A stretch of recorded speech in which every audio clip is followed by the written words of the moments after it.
Assalamualaikum semuanya, berjumpa lagi dengan saya Teguh Warsito, dosen PKN STAN.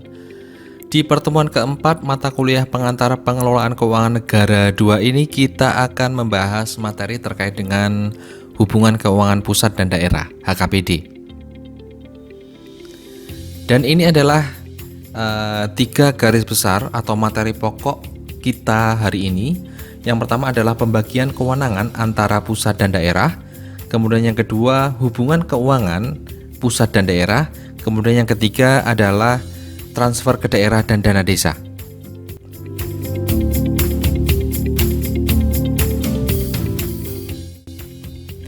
Ini adalah slide yang menggambarkan historis peraturan terkait dengan pemerintahan daerah dan perimbangan keuangan antara pemerintah pusat dan daerah di Indonesia. Jadi di slide ini terdapat 3 era yang menggambarkan perkembangan peraturan terkait dengan kedua hal tersebut. Namun mungkin menjadi pertanyaan gitu ya, bagaimana tahun-tahun sebelumnya gitu ya? Bagaimana peraturan terkait dengan pemerintahan daerah di tahun-tahun sebelum 1999 seperti yang ada di slide? Apakah nggak ada pemerintahan daerah? Apakah nggak ada hubungan keuangan antara pusat dan daerah? Oke, jawabannya adalah ada. Jadi kita juga punya undang-undang yang mengatur pemerintahan daerah. Misalnya Undang-Undang Nomor 5 Tahun 74 tentang pokok-pokok pemerintahan di daerah. Bahkan di undang-undang tersebut kita sudah mengenal berbagai terminologi yang dipakai sekarang, misalnya otonomi daerah, desentralisasi, dekonsentrasi, tugas pembantuan, dan sebagainya. Oke, nah dalam undang-undang tersebut daerah pun dibagi menjadi daerah tingkat 1 dan daerah tingkat 2. Namun pelaksanaannya atau dalam praktiknya pembagian pemerintahan itu masih bersifat sentralistis, diatur oleh pusat. Dan inilah yang dikritik saat era reformasi dan menjadi salah satu agenda reformasi, yaitu pelaksanaan otonomi daerah yang seluas-luasnya.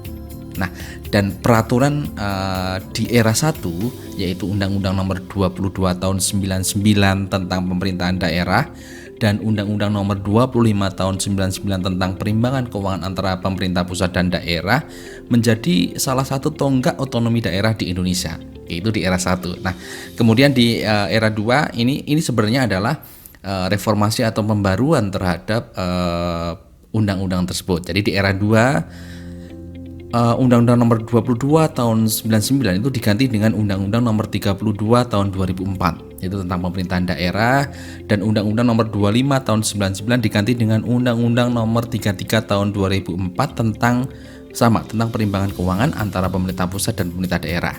Oke, itu di era 2 di tahun 2004. Nah, di era 3 ada pembaruan lagi. Oke, jadi undang-undang tentang pemerintahan daerah itu ada undang-undang yang baru, yaitu Undang-Undang Nomor 23 Tahun 2014. Kemudian ada lagi undang-undang desa, tentang desa, yaitu Undang-Undang Nomor 6 Tahun 2014.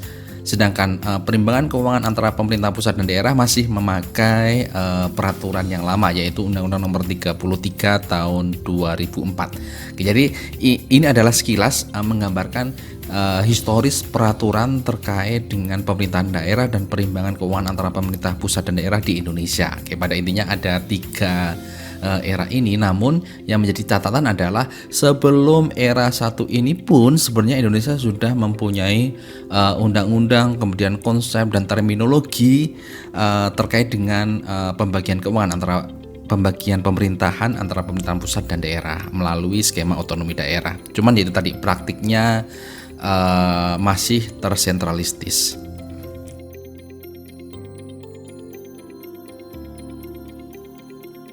Sekarang kita akan belajar tentang kerangka dasar desentralisasi. Oke, jadi berdasarkan pasal 18 Undang-Undang Dasar 1945, NKRI itu terdiri atas atau dibagi menjadi beberapa daerah provinsi, dan masing-masing daerah provinsi tadi itu akan terbagi menjadi daerah kabupaten atau kota. Nah, daerah-daerah ini itu mempunyai hak untuk mengatur dan mengurus rumah tangganya sendiri. Ini yang kita sebut sebagai otonomi daerah. Oke, jadi masing-masing daerah tadi sekali lagi mempunyai hak, wewenang, dan kewajiban untuk mengatur dan mengurus rumah tangganya sendiri sesuai dengan peraturan perundang-undangan yang berlaku yang kita sebut sebagai otonomi daerah. Oke.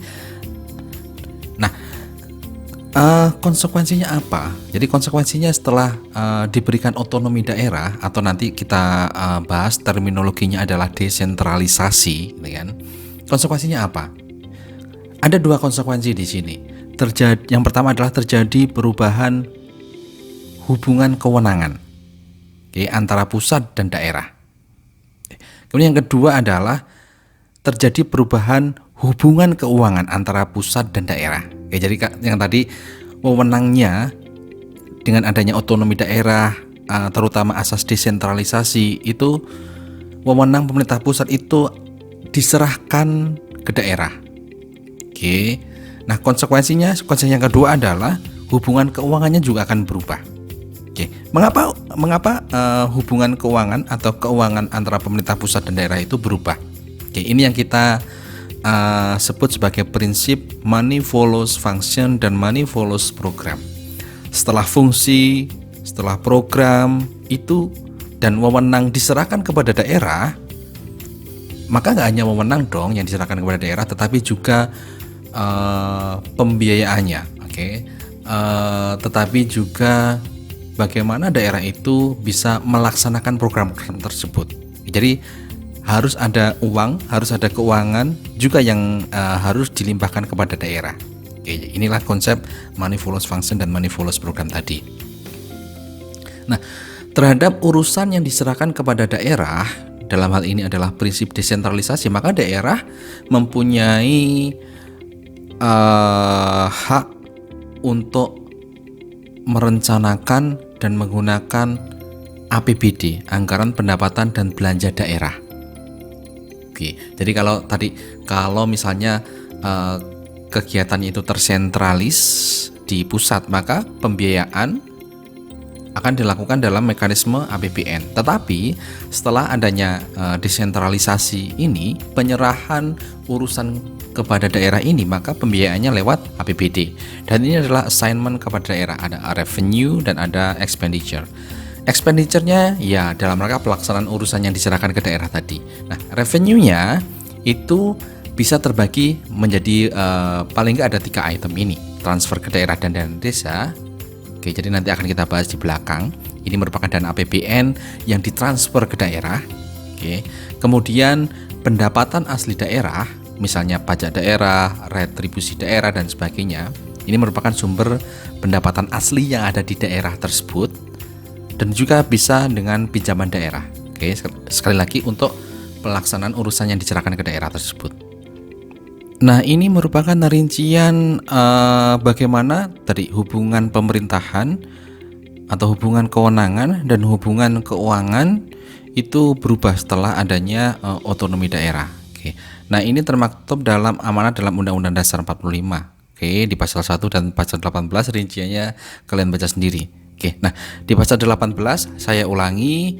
Pertama, NKRI itu terdiri dari daerah provinsi, kemudian provinsi terbagi menjadi beberapa kabupaten atau kota, kemudian mereka mempunyai hak untuk mengatur dan mengurus sendiri berdasarkan asas otonomi dan tugas pembantuan. Nanti kita akan bahas apa itu tugas pembantuan dan sebagainya.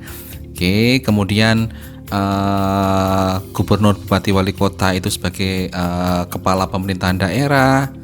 Kemudian daerah itu diberi wewenang untuk menjalankan otonomi yang seluas-luasnya. Itu kan ini yang tadi ya, di depan kita singgung sebagai amanat reformasi. Kecuali urusan pemerintahan yang oleh undang-undang itu ditentukan sebagai urusan pusat. Jadi nanti kita akan bahas juga di belakang urusan-urusan mana sih yang diserahkan kepada daerah dan mana urusan-urusan yang masih menjadi domain pemerintah pusat. Nanti akan kita bahas di belakang. Dan sebagainya. Ini nanti kalian baca sendiri. Tapi intinya sekali lagi, berdasarkan amanat Undang-Undang 1945 pun itu ada amanat untuk melaksanakan otonomi daerah. Di mana daerah diberi hak untuk mengelola sendiri daerahnya. Sesuai dengan peraturan perundang-undangan. Dan ini adalah beberapa hal terkait dengan pemerintah daerah dan hubungan kewenangan, hubungan keuangan antara pemerintah pusat dan daerah. Secara detail kalian baca sendiri, tetapi saya akan menekankan beberapa hal di sini. Saya akan meng-highlight. Yang pertama adalah di pasal 18B, negara itu mengakui, menghormati satuan-satuan pemerintah daerah yang bersifat khusus dan bersifat istimewa. Oke, jadi ada daerah tertentu itu yang bersifat khusus dan bersifat istimewa. Nanti di belakang kita akan membahas bahwa pemerintah itu nanti akan mengalokasikan namanya dana otonomi khusus. Oke, kemudian ada dana keistimewaan. Oke, nanti akan kita bahas daerah mana saja yang memiliki otonomi khusus dan daerah mana yang memiliki keistimewaan ini. Tetapi intinya sekali lagi ini sudah digariskan dalam Undang-Undang Dasar 45 bahwa negara mengakui kekhususan dan keistimewaan ini. Oke, itu yang pertama yang saya highlight. Kemudian yang kedua adalah negara itu juga mengakui dan menghormati kesatuan masyarakat hukum adat beserta hak-hak tradisionalnya. Oke, tapi dengan catatan sepanjang masih hidup dan sesuai dengan perkembangan masyarakat dan prinsip NKRI. Oke, ini juga diatur dalam Undang-Undang 45, Undang-Undang Dasar 1945. Sekarang kita akan membahas asas penyelenggaraan urusan pemerintahan di daerah. Jadi ada 3 asas utama di sini: desentralisasi, dekonsentrasi, dan tugas pembantuan. Oke, ada 3 ini dan kita bahas satu persatu. Desentralisasi itu adalah penyerahan urusan pemerintahan oleh pemerintah pusat kepada daerah otonom berdasarkan asas otonomi. Tadi highlightnya adalah penyerahan. Oke, sekali lagi highlightnya adalah penyerahan. Ini merupakan prinsip utama otonomi daerah tadi. Jadi ada penyerahan urusan pemerintahan dari pemerintah pusat kepada daerah. Nah, di depan kita juga sudah membahas adanya prinsip money follows function atau program. Sehingga daerah otonom itu juga akan diberi wewenang untuk menyusun APBD. Oke, untuk membiayai program dan kegiatan yang telah diserahkan tadi dari APBD, bukan APBN lagi. Itu adalah prinsip dari desentralisasi. Oke, jadi kata kuncinya sekali lagi adalah penyerahan. Dekonsentrasi adalah pelimpahan sebagian urusan pemerintahan. Jadi kata kuncinya adalah pelimpahan. Ya, kalau desentralisasi tadi adalah penyerahan, kalau dekonsentrasi ini adalah pelimpahan. Pelimpahan sebagian urusan pemerintahan yang menjadi kewenangan pemerintah pusat kepada gubernur sebagai wakil pemerintah pusat, atau kepada instansi vertikal di wilayah tertentu, dan atau kepada gubernur dan bupati atau wali kota sebagai penanggung jawab urusan pemerintahan umum. Nah, dari prinsip dekonsentrasi ini, karena sebenarnya dekonsentrasi ini bukan penyerahan, dekonsentrasi ini masih dibiayai dengan mekanisme APBN. Oke, berbeda dengan desentralisasi tadi. Nah, konsekuensinya harus ada yang namanya dana dekonsentrasi. Oke, harus ada dana dekonsentrasi. Oke, misalnya buat apa? Misalnya buat koordinasi perencanaan, kemudian bimbingan teknis, pelatihan, penyuluhan, supervisi, penelitian survei, dan sebagainya. Oke, itu adalah kegiatan-kegiatan yang memerlukan dana dekonsentrasi. Asas selanjutnya adalah tugas pembantuan. Jadi kalau tugas pembantuan ini adalah penugasan dari pemerintah pusat kepada daerah otonom untuk melaksanakan sebagian urusan pemerintahan yang menjadi kewenangan pemerintah pusat, dan atau dari pemerintah daerah provinsi kepada daerah kabupaten atau kota untuk melaksanakan sebagian urusan pemerintahan yang menjadi kewenangan daerah provinsi. Jadi kata kuncinya adalah penugasan di sini. Oke, jadi kata kuncinya adalah penugasan. Konsekuensinya apa? Kalau ada penugasan, berarti ada kewajiban untuk melaporkan dan mempertanggungjawabkan pelaksanaannya kepada yang menugaskan. Oke. Dan dengan adanya asas tugas pembantuan ini, perlu juga namanya dana tugas pembantuan. Oke, jadi dana tugas pembantuan ini adalah dana yang berasal dari APBN yang dilaksanakan oleh daerah dan desa, yang mencakup semua penerimaan dan pengeluaran dalam rangka pelaksanaan kegiatan tugas pembantuan. Oke, nah, kegiatan tugas pembantuan tadi itu biasanya adalah kegiatan yang sifatnya fisik, seperti pengadaan tanah, bangunan, peralatan dan mesin, jalan, irigasi, jaringan, dan kegiatan fisik lainnya yang menambah nilai aset pemerintah. Jadi sebenarnya secara ringkas, dana dekonsentrasi dan tugas pembantuan ini merupakan bentuk pelimpahan wewenang atau penugasan dari pemerintah kepada gubernur atau daerah yang berasal dari APBN. Oke. Dananya dari APBN dan dilaksanakan oleh gubernur atau daerah. Nah, beberapa kegiatannya itu kalau di dalam APBN 2020 itu misalnya adalah bantuan benih, alat pertanian, kegiatan penyuluhan, kemudian bantuan makanan tambahan dan penyuluhan kesehatan, kegiatan restorasi gambut, pemeliharaan jalan, jembatan, jaringan, pembangunan pasar rakyat dan sebagainya. Oke, intinya ini adalah dananya dari APBN, oke, tetapi yang melaksanakan adalah daerah, gubernur atau daerah. Oke, seperti itu. Berdasarkan uraian tadi, wewenang pemerintah pusat itu mungkin ada 4 opsi atau 4 hal atau 4 macam yang dilakukan. Yang pertama adalah dilaksanakan oleh instansi pusat itu sendiri atau instansi vertikal di daerah. Ini yang kita sebut sebagai kewenangan pusat. Kemudian ada yang desentralisasi, artinya diserahkan kepada daerah. Ada yang dekonsentrasi, artinya dilimpahkan kepada gubernur selaku wakil pemerintah pusat. Atau ada yang ditugas pembantukan. Oke, tugas pembantuan. Jadi ditugaskan kepada daerah, provinsi, kabupaten atau kota. Ini adalah tabel yang membedakan tadi, yang membedakan sentralisasi, kemudian desentralisasi, dekonsentrasi dan tugas pembantuan. Oke, kalian baca sendiri secara detail. Saya akan memberikan beberapa highlight. Sumber keuangan yang dari APBD adalah desentralisasi, tadi saya sudah jelaskan. Sedangkan sentralisasi, dekonsentrasi dan tugas pembantuan itu dari APBN. Oke, itu dari sumber keuangan. Kalau yang wewenang politiknya, berarti kalau desentralisasi, wewenang politiknya berada di daerah otonom. Kalau yang sentralisasi, dekonsentrasi dan tugas pembantuan itu masih di pusat. Sedangkan untuk wewenang administrasi, kalau sentralisasi itu perangkat pusat, oke, di pusat. Kalau dekonsentrasi itu perangkat pusat di wilayah. Nah, kalau tugas pembantuan berarti perangkat pusat di daerah otonom. Jadi butuh OPD. OPD ini adalah organisasi perangkat daerah. Tadi kita sudah membahas terkait adanya otonomi daerah, kemudian ada desentralisasi, artinya ada penyerahan urusan pemerintahan dari pusat kepada daerah otonom. Nah, dari terminologi ini ada penyerahan urusan pemerintahan. Jadi di sini kita jadi bertanya kan, urusan pemerintahan itu yang diserahkan itu apa, kemudian yang tidak diserahkan itu apa. Jadi secara umum klasifikasi urusan pemerintahan itu seperti apa. Nah, ini di slide ini kita akan membahas klasifikasi urusan pemerintahan. Jadi pada intinya urusan pemerintahan itu bisa dibedakan menjadi 3 macam. Ada yang absolut, ada yang konkuren, dan ada yang umum. Nah, urusan pemerintahan yang absolut itu berarti absolutely menjadi kewenangan pemerintah pusat. Itu absolut.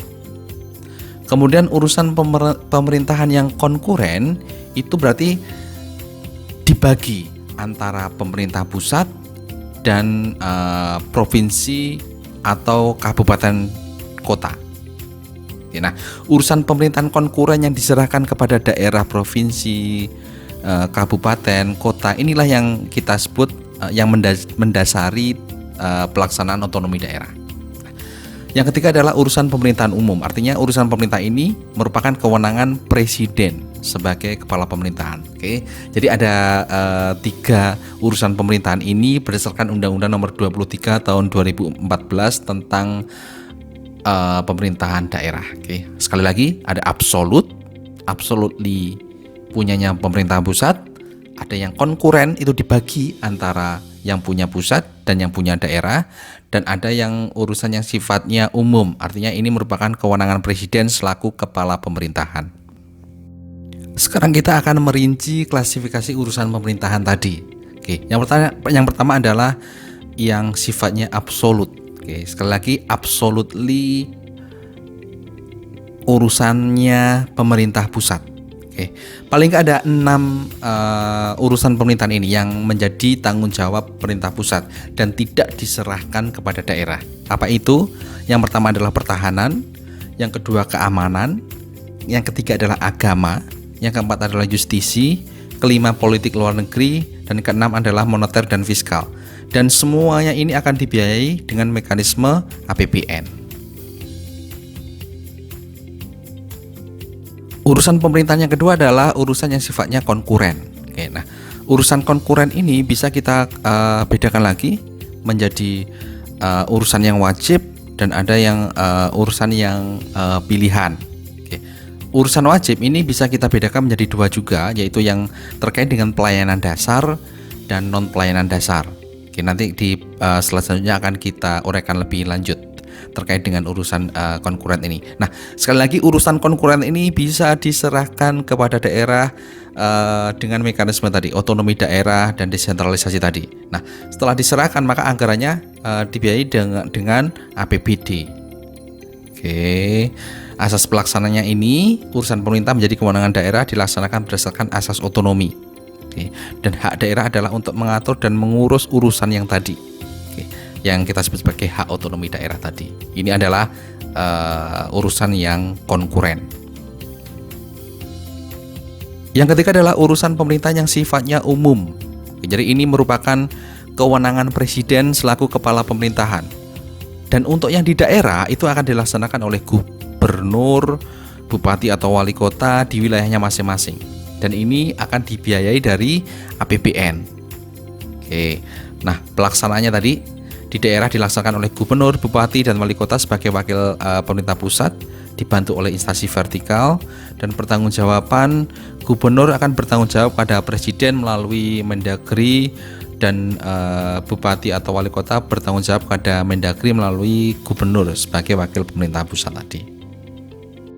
Nah, ini adalah detail dari klasifikasi urusan pemerintahan yang sifatnya konkuren tadi.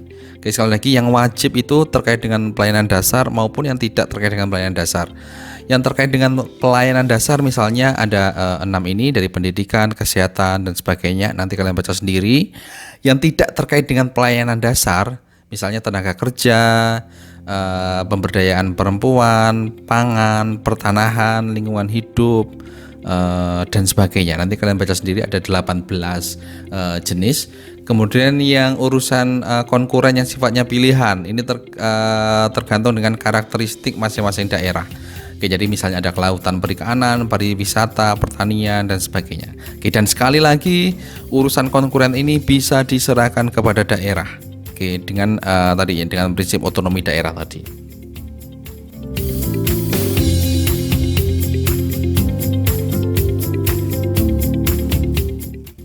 Sekarang kita akan membahas hubungan keuangan antara pusat dan daerah yang tertera dalam Undang-Undang Nomor 17 Tahun 2003 tentang Keuangan Negara.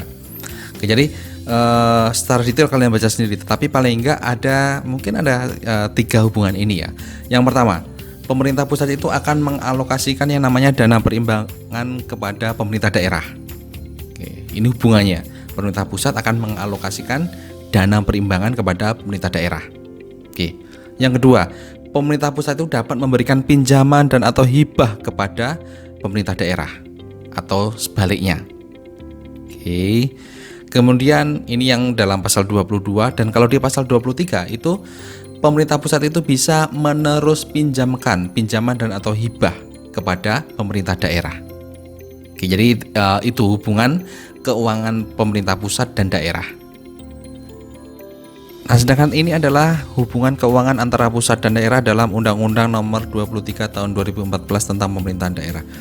Yang pertama, pemerintah pusat itu memiliki hubungan keuangan dengan daerah untuk membiayai penyelenggaraan urusan pemerintahan yang diserahkan dan atau yang ditugaskan kepada daerah. Oke, jadi sekali lagi ini yang di awal tadi kita sebut sebagai prinsip money follows function tadi. Ada penyerahan urusan, ada penugasan urusan, maka harus diikuti dengan penyerahan atau penugasan dalam bidang keuangan. Oke, jadi sekali lagi, money follow function atau program. Oke, itu yang nomor 1. Kemudian yang nomor 2, nah dalam rangka penyerahan urusan tadi, maka ada beberapa hal yang dilakukan oleh pemerintah pusat. Yang pertama adalah memberikan kewenangan kepada daerah untuk memungut pajak daerah dan retribusi daerahnya masing-masing.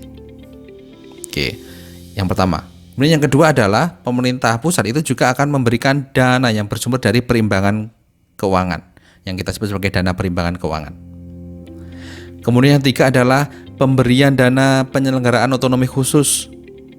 Oke, dan atau mungkin nanti di belakang kita bahas ada dana keistimewaan juga. Dan yang keempat adalah pemberian pinjaman dan atau hibah, kemudian dana darurat, insentif fiskal dan sebagainya. Oke, jadi ini adalah hubungan keuangan antara pemerintah pusat dan daerah karena adanya penyerahan urusan tadi. Oke, kemudian yang ketiga adalah terhadap penugasan tadi. Oke, maka harus disertai juga dengan pendanaan sesuai dengan urusan pemerintahan. Oke, sebagai pelaksanaan dari tugas pembantuan yang kita sebut sebagai dana tugas pembantuan. Nah, dalam pasal 282 Undang-Undang Nomor 23 Tahun 2014 ini memberikan pedoman, memberikan arahan terhadap urusan pemerintahan tertentu itu sumber dananya dari mana. Oke, jadi yang pertama, kalau urusan tersebut menjadi kewenangan daerah maka didanai dengan APBD. Yang kedua, kalau menjadi kewenangan pemerintahan pusat itu akan didanai dengan APBN. Oke, seperti itu. Nah, sedangkan ini adalah hubungan keuangan pemerintah pusat dan daerah dalam Undang-Undang Nomor 33 Tahun 2004. Penekanannya di sini adalah sama seperti yang kita jelaskan di awal tadi. Perimbangan keuangan itu merupakan konsekuensi karena adanya pembagian tugas, karena adanya penyerahan tugas dari pemerintah pusat kepada daerah. Oke. Nah, dalam pasal 3 Undang-Undang Nomor 33 Tahun 2004 ini merupakan sebenarnya adalah sumber pendapatan daerah. Jadi ada 4 ini, ada pendapatan asli daerah, ada dana perimbangan, ada pinjaman daerah, dan lain-lain pendapatan yang syah, yang dimana masing-masing ini mempunyai tujuan tersendiri. Kalau PAD, pendapatan asli daerah, itu tujuannya adalah memberi kewenangan kepada daerah untuk mendanai urusannya sendiri, mendanai pelaksanaan otonomi daerah. Itu pendapatan asli daerah. Karena masing-masing daerah mempunyai potensi yang berbeda-beda, mempunyai karakteristik yang berbeda-beda. Oke. Kemudian yang kedua adalah dana perimbangan. Tujuannya apa? Pemerintah memberikan dana perimbangan. Jadi kalau pendapatan asli daerah ini murni dari potensi daerah. Kalau dana perimbangan ini merupakan bentuk transfer dari pemerintah pusat, dari APBN ditransfer kepada APBD. Nah, tujuannya apa? Tujuan dari dana perimbangan. Tujuannya adalah untuk mengurangi kesenjangan fiskal. Kesenjangan fiskal apa? Kesenjangan fiskal dari antara pemerintah pusat dengan pemerintah daerah atau antar pemerintah daerah. Oke, itu tujuan dari dana perimbangan. Yang ketiga adalah pinjaman daerah. Tujuannya adalah memperoleh sumber pembiayaan lain.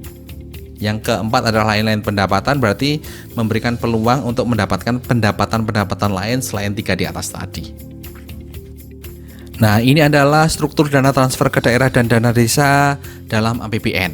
Oke, sekali lagi kalau kita bicara APBN, itu berarti ada pendapatan, ada belanja, dan ada pembiayaan. Oke, nah di sisi belanja negara itu ada belanja pemerintah pusat. Oke, itu untuk KL maupun non KL, dan juga ada yang namanya transfer ke daerah dan dana desa. Oke. Ini yang akan kita bahas sebagai bentuk hubungan keuangan antara pemerintah pusat dan daerah. Salah satu itemnya tadi adalah pemerintah pusat akan mentransfer dana dari pusat kepada daerah. Nah, dananya tersebut untuk saat ini, terminologi sekarang itu kita sebut sebagai TKDD, transfer ke daerah dan dana desa. Oke, seperti itu. Nanti akan kita bahas secara detail seperti apa. Ini gambaran singkat aja dalam APBN. Nah, masih bicara tentang hubungan keuangan antara pemerintah pusat dan daerah. Tadi saya tekankan bahwa salah satu hubungannya adalah pemerintah pusat akan memberikan transfer kepada daerah. Bentuknya adalah TKDD tadi, transfer ke daerah dan dana desa. Nah, transfer ke daerah dan dana desa sesuai dengan namanya itu terbagi menjadi dua, transfer ke daerah dan dana desa. Nanti akan kita bahas dua-duanya. Oke. Dana transfer ke daerah itu dapat kita bedakan menjadi tiga macam. 3 kelompok: dana perimbangan, dana insentif daerah, dan dana otonomi khusus dan dana keistimewaan daerah istimewa Yogyakarta. Oke, jadi ada 3 kelompok ini. Dana perimbangan kita bisa bedakan menjadi 2, dana transfer umum dan dana transfer khusus. Dana transfer umum meliputi dana bagi hasil DBH dan dana alokasi umum DAU. DBH ada yang dari pajak dan ada yang dari sumber daya alam SDA. Nah, dana transfer khusus itu bisa kita bedakan menjadi DAK fisik dan DAK non fisik. DAK fisik sendiri bisa kita bedakan menjadi DAK reguler, DAK afirmasi, dan DAK penugasan. Secara detail semua struktur dari transfer ke daerah dan dana desa ini akan kita bahas.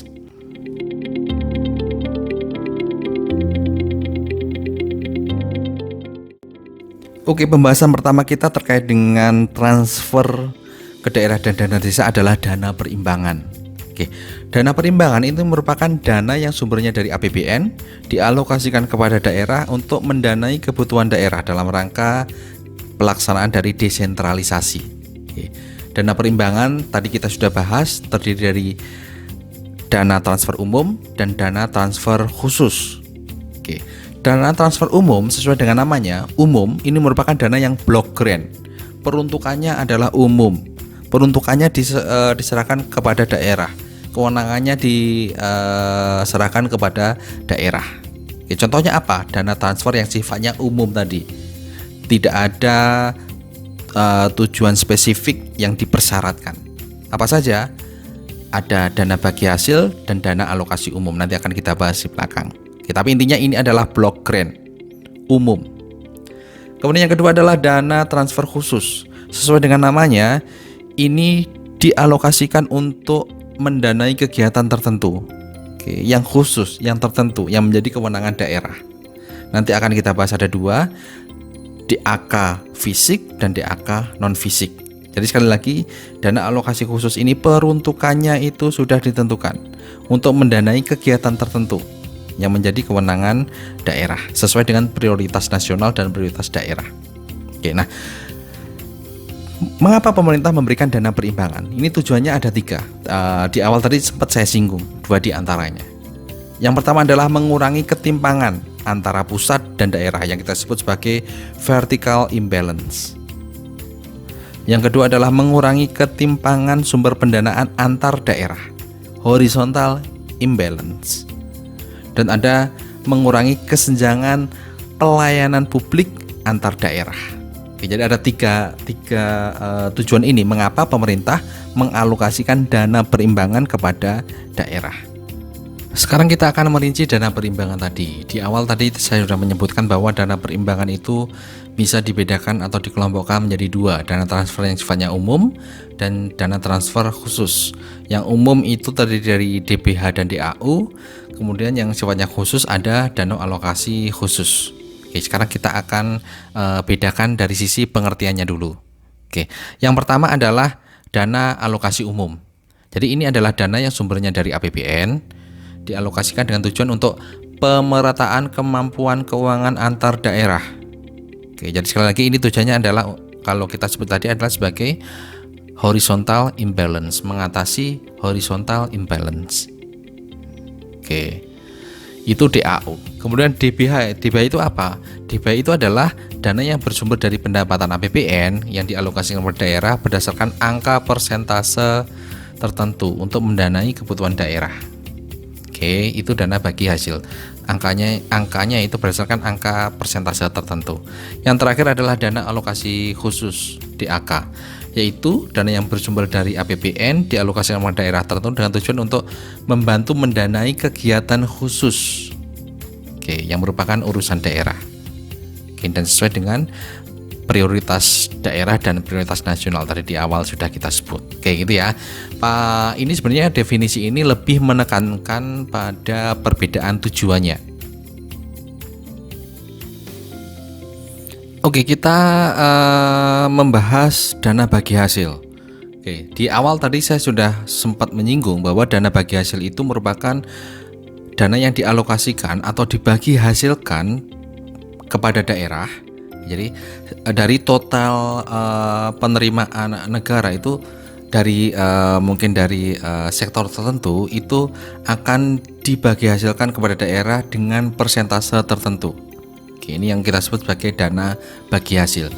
Nah, kalau konsepnya seperti ini, berarti tujuan dari dana bagi hasil adalah untuk memperbaiki keseimbangan vertical imbalance tadi antara pemerintah pusat dan pemerintah daerah dengan memperhatikan potensi daerah penghasil. Oke, itu adalah tujuan dari DBH.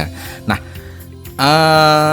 dana bagi hasil itu terdiri dari pajak dan sumber daya alam. Oke, seperti di tabel dilihat sendiri. Nah, DBH itu ditetapkan dalam APBN itu merupakan rencana atau proyeksi untuk tahun berjalan. Jadi yang ditetapkan dalam APBN itu merupakan proyeksi. Oke.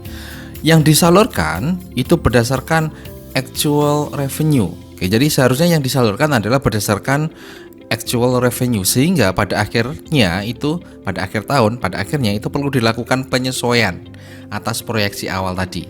Oke. Jika terdapat selisih lebih dan atau kurang, itu akan diperhitungkan sebagai kurang bayar dan atau lebih bayar.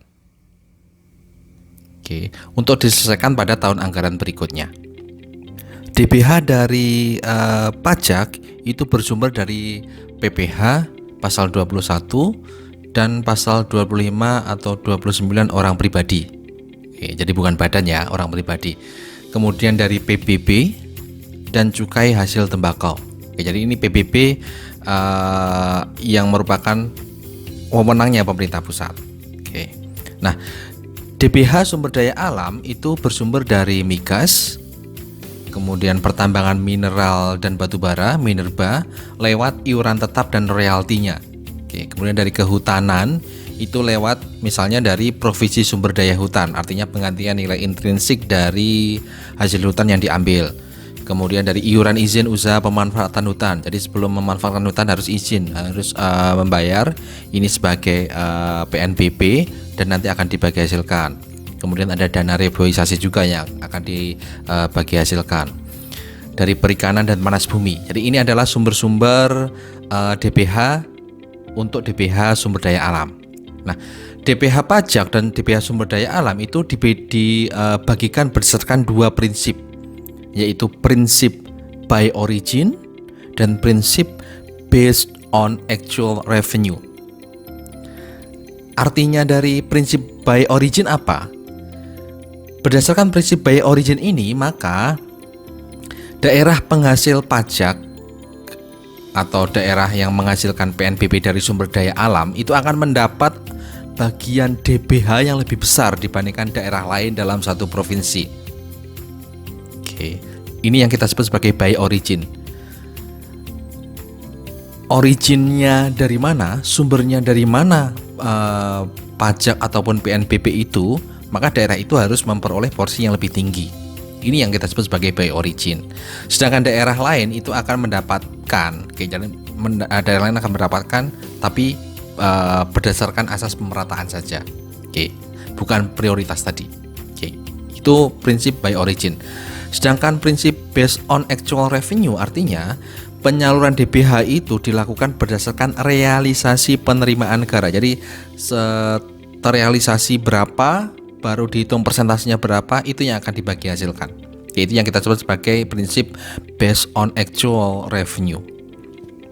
Oke, sekarang kita beralih ke dana alokasi umum DAU. Oke. Jumlah keseluruhan DAU itu ditetapkan sekurang-kurangnya 26% dari pendapatan dalam negeri neto yang ditetapkan dalam APBN. Nah, pendapatan dalam negeri neto itu apa? Jadi pendapatan dalam negeri neto itu merupakan total pendapatan setelah dikurangi dengan dana yang dibagi hasilkan. Itulah pendapatan dalam negeri neto. Jadi angka 26% ini adalah dari total pendapatan dikurangi dengan dana bagi hasil. Nah, DAU suatu daerah itu dialokasikan atas dasar celah fiskal dan alokasi dasar. Kita flashback ke pembahasan awal tadi. DAU ini tujuannya adalah dalam rangka untuk pemerataan keuangan antar daerah untuk mengatasi horizontal imbalance. Oke, jadi tidak mengherankan bahwa DAU berdasarkan formula itu memperhatikan celah fiskal dan alokasi dasar. Celah fiskal itu apa? Celah fiskal itu adalah selisih antara kebutuhan fiskal dengan kapasitas fiskal. Oke. Biasanya itu kebutuhan fiskalnya itu lebih tinggi daripada kapasitas fiskal. Jadi ada celah di sini yang kita sebut sebagai celah fiskal. Sedangkan alokasi dasar itu merupakan perhitungan dari jumlah gaji PNS dan CPNS daerah. Oke, jadi DAU itu memperhatikan kedua unsur itu, celah fiskal dan alokasi dasar. Oke, nah celah fiskal kita rinci lagi.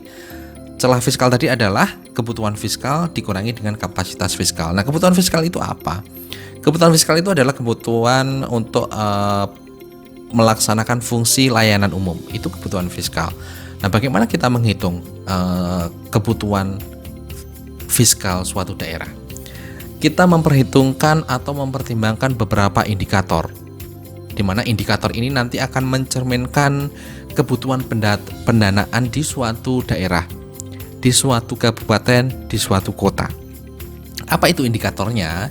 Jumlah penduduk, luas wilayah, indeks kemahalan konstruksi, PDRB, dan IPM, indeks pembangunan manusia. Ini adalah beberapa hal yang akan menjadi indikator dari kebutuhan fiskal daerah. Nah, kalau kapasitas fiskal apa? Kita lihat dari terminologinya kapasitas. Kapasitas berarti kemampuan. Jadi kalau kapasitas fiskal ini merupakan sumber pendanaan daerah dari PAD ditambah dengan dana bagi hasil. Nah, ini adalah rincian detail grafis dari apa yang saya bicarakan tadi, bahwa DAU formula itu memperhatikan alokasi dasar dan celah fiskal. Breakdownnya seperti ini.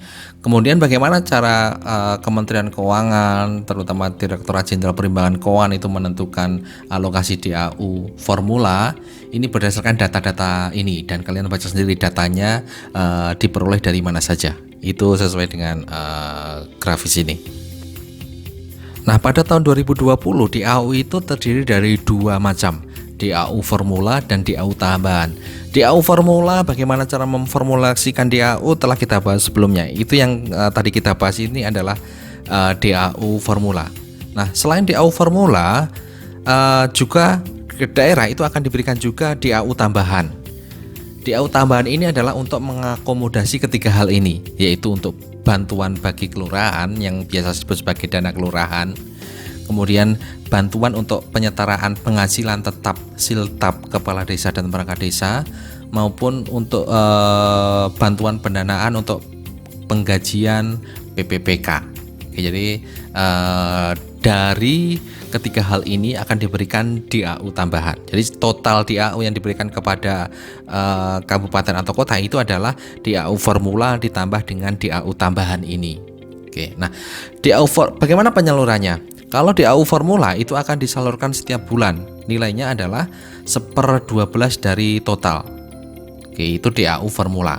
Nah, bagaimana dengan DAU tambahan? DAU tambahan itu untuk pendanaan kelurahan akan disalurkan 2 tahap, untuk siltap tadi 2 tahap juga, dan untuk penggajian PPPK akan disalurkan 4 tahap. Detailnya bisa kalian baca sendiri. Oke, sekarang kita beralih ke transfer ke daerah yang lain yang kita sebut sebagai dana alokasi khusus atau DAK. Oke, DAK saya ulangi lagi, ini ditujukan untuk mendanai kegiatan yang sifatnya khusus. Oke. Nah, kegiatan khusus tersebut merupakan fungsi yang ditetapkan dalam APBN. Tadi awal kita sudah kita diskusikan bahwa ini merupakan prioritas nasional dan prioritas daerah.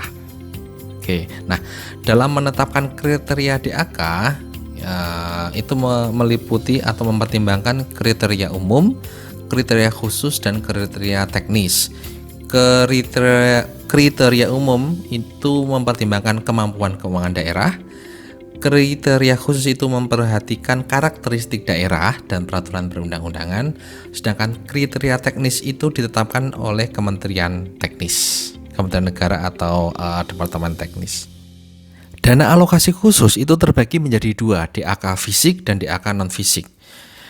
DAK fisik sesuai dengan namanya, berarti ini digunakan untuk mendanai pembangunan infrastruktur, kemudian sarana prasarana pelayanan publik. Oke, jadi seperti itu. Oke, jadi peruntukannya seperti itu. Nah, DAK fisik itu terbagi menjadi 3 kelompok. DAK fisik reguler, penugasan, dan afirmasi. DAK fisik reguler itu untuk penyediaan pelayanan dasar dengan target pemenuhan standar pelayanan minimal. Oke, itu DAK fisik reguler. Pokoknya ini dalam rangka untuk menyediakan layanan dasar. Oke. Kalau DAK fisik penugasan ini dalam rangka untuk mencapai prioritas nasional 2020 kalau kita bicara DAK fisik DAK tahun 2020. Nah, kalau DAK fisik afirmasi ini berarti untuk kegiatan atau wilayah dengan kategori afirmasi, yaitu untuk membantu percepatan pembangunan infrastruktur, layanan dasar untuk daerah perbatasan, kepulauan, tertinggal, dan transmigrasi, serta percepatan pembangunan di Papua dan Papua Barat. Jadi ini kriteria afirmasi tadi, daerah perbatasan, kepulauan, tertinggal, dan transmigrasi, serta percepatan pembangunan di Papua dan Papua Barat. Oke, nah sedangkan DAK non fisik itu tujuannya adalah untuk meningkatkan aksesibilitas masyarakat terhadap layanan publik yang berkualitas dengan harga yang terjangkau. Oke, cakupannya apa saja DAK non fisik? Misalnya untuk belanja operasional pendidikan dan kesehatan, tunjangan guru PNS daerah, meningkatkan kapasitas koperasi, UKM, dan sebagainya. Oke, pokoknya yang bukan merupakan pembangunan infrastruktur dan sarana prasarana itu berarti non fisik. Kalau fisik tadi adalah untuk mendanai pembangunan infrastruktur, sarana, dan prasarana. Kita beranjak ke transfer ke daerah yang lain, yaitu dana insentif daerah atau DID. Dana ini sesuai dengan namanya, ini tujuannya adalah untuk memberikan penghargaan atas pencapaian kinerja tertentu oleh daerah. Jadi daerah mempunyai prestasi tertentu, memperoleh pencapaian kinerja tertentu yang dipersyaratkan, itu maka akan diberikan dana insentif ini. Oke, nah bagaimana kita menentukan kriterianya seperti apa suatu daerah itu bisa memperoleh dana insentif daerah ini? Ada 2 kriteria yang dipertimbangkan, kriteria umum dan kategori kinerja. Kalau kriteria umum ini terdiri dari misalnya adalah opini BK atas laporan keuangan. Kemudian apakah penetapan Perda APBD itu tepat waktu? Apakah daerah tersebut telah menggunakan e-budgeting dan e-procurement dan sebagainya. Itu kriteria utama. Nah, kalau kriteria kinerja ini berarti ada perbaikan atau pencapaian kinerja tertentu. Oke. Ada 9 kelompok ini, kalian bisa baca sendiri, dari kesehatan fiskal, layanan publik, pendidikan, layanan publik kesehatan, layanan publik infrastruktur, kesejahteraan masyarakat, sampai ada pengelolaan sampah dan sebagainya. Secara detail nanti kalian bisa bicara sendiri. Intinya kalau daerah memperoleh prestasi, bisa mencapai kinerja tertentu, ini yang pemerintah akan memberikan insentif kepada mereka lewat yang kita sebut sebagai DID, dana insentif daerah. Sekarang kita ke dana otonomi khusus atau otsus. Nah, dana otonomi khusus ini tidak semua daerah bisa memperoleh dana tersebut. Hanya 3 daerah yang bisa menerima: Provinsi Papua, Provinsi Papua Barat, dan Nanggroe Aceh Darussalam. Jadi 3 daerah ini yang memperoleh dana otonomi khusus. Peruntukannya ini biasanya kalau untuk Papua ini untuk pendidikan dan kesehatan dan juga untuk infrastruktur. Nah, khusus infrastruktur ini dialokasikan juga yang namanya dana tambahan infrastruktur untuk percepatan pembangunan infrastruktur. Nah, kalau di Aceh ini peruntukannya selain pendidikan dan kesehatan digunakan untuk pemeliharaan infrastruktur, pemberdayaan ekonomi dan sebagainya, pengentasan kemiskinan, pendanaan pendidikan dan sebagainya. Nah, besaran dari dana otonomi khusus ini untuk Papua dan Papua Barat adalah 2% dari DAU nasional dan berlaku selama 20 tahun. Nanti tahun 2021 ini terakhir. Sedangkan untuk Aceh 15 tahun pertama itu dari tahun pertama sampai dengan tahun 15 itu nilainya 2% dari DAU, sedangkan tahun 16 sampai dengan 20 1% dari DAU. Oke. Itu nilainya. Nah, kalau Papua Barat dan Aceh memperoleh dana otonomi khusus untuk daerah istimewa Yogyakarta akan memperoleh yang kita sebut sebagai dana keistimewaan. Oke. Dana keistimewaan daerah istimewa Yogyakarta. Oke. Alokasinya itu dilakukan untuk 4 bidang kewenangan, yaitu kelembagaan pemerintahan, untuk kebudayaan, pertanahan, dan untuk tata ruang. Oke, jadi penggunaan dari dana keistimewaan ini untuk 4 bidang ini. Nah, pemerintah Provinsi Daerah Istimewa Yogyakarta itu bisa mengajukan usulan kebutuhan dana keistimewaan secara tahunan ini. Oke. Kemudian atas usulan tersebut akan dinilai kelayakannya. Paling enggak ada 5 kriteria yang dipertimbangkan, yaitu kesesuaian dengan prioritas nasional, kesesuaian dengan peraturan daerah istimewa, kemudian kewajaran nilainya, kemudian efisiensi dan efektivitas, dan yang terakhir kriteria yang dipertimbangkan adalah pelaksanaan dana keistimewaan tahun sebelumnya. Sekarang yang terakhir adalah dana desa. Jadi dana desa adalah dana yang sumbernya dari APBN yang diperuntukkan bagi desa yang ditransfer melalui anggaran pendapatan dan belanja daerah, kabupaten atau kota dan digunakan untuk membiayai penyelenggaraan pemerintahan, pelaksanaan pembangunan, pembinaan kemasyarakatan dan pemberdayaan masyarakat.